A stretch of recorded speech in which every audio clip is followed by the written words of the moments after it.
Halo semuanya, perkenalkan nama saya Victoriani Melania Kurnia Jenny Cedot, NIM 204111094, kelas C, Farmasi, Angkatan 7 tahun ajaran 2020-2021. Pada kesempatan ini saya akan membacakan hasil dari teori titik reaksi identifikasi kation dan anion. Yang pertama, dasar teori.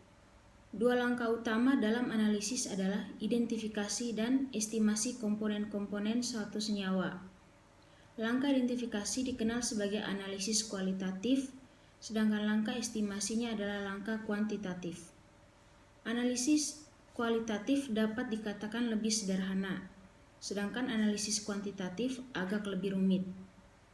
Analisis kualitatif bertujuan mengidentifikasi penyusun-penyusun suatu zat, campuran-campuran zat, atau larutan-larutan yang biasanya unsur-unsur penyusunnya bergabung antara yang satu dengan yang lain. Sedangkan analisis kuantitatif bertujuan untuk menentukan banyaknya penyusun-penyusun suatu zat atau persenyawaan. Biasanya identifikasi zat dilakukan dengan penambahan zat lain yang susunannya telah diketahui, sehingga terjadi perubahan atau reaksi kimia. Zat yang susunannya telah diketahui dan yang menyebabkan terjadinya reaksi disebut prereaksi atau reagen.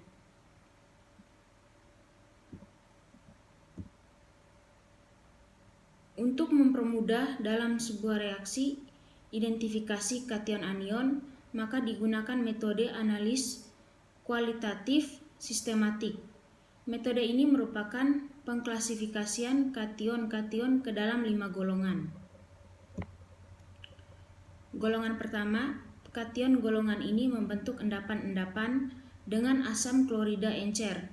Kation pada golongan ini adalah timbal atau Pb, merkuri atau Hg+, dan perak atau Ag. Yang berikut golongan kedua, kation golongan kedua akan memberikan endapan jika direaksikan dengan hidrogen sulfida dalam suasana asam mineral encer. Kation golongan 2 masih dibedakan. Yang pertama, kation yang dapat larut dalam polisulfida, yaitu timah golongan 3, arsenik golongan 3, arsenik golongan 5, timah golongan 2, stibium golongan 3, stibium golongan 5, dan timah golongan 4. Yang kedua, kation yang tidak dapat larut dalam polisulfida yaitu bismut, tembaga, merkuri atau Hg2-, dan kadium atau CD2+. Yang berikut golongan 3. Kation golongan 3 akan membentuk endapan jika direaksikan dengan amonium sulfida dalam suasana netral atau amoniak. Kation golongan 3 tidak dapat bereaksi dengan H2S atau HCl encer.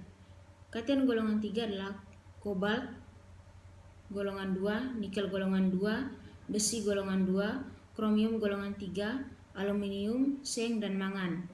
Yang berikut golongan 4. Kation golongan ini tak bereaksi dengan regensis golongan 1, 2, dan 3. Kation-kation ini membentuk endapan dengan adanya amonium klorida dalam suasana netral atau sedikit asam.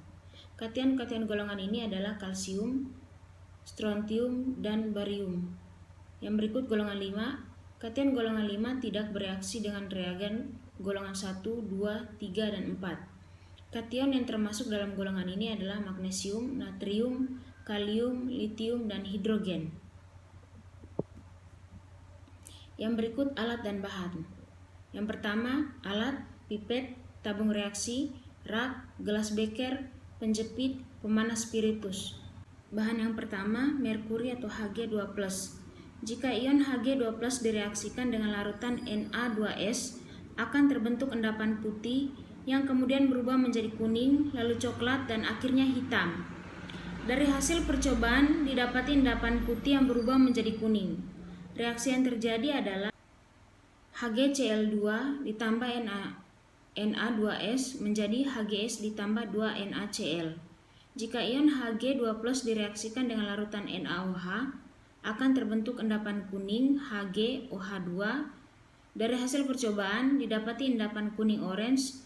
Reaksi yang terjadi adalah HgCl2 ditambah 2NaOH menjadi HgO ditambah 2 NaCl ditambah H2O.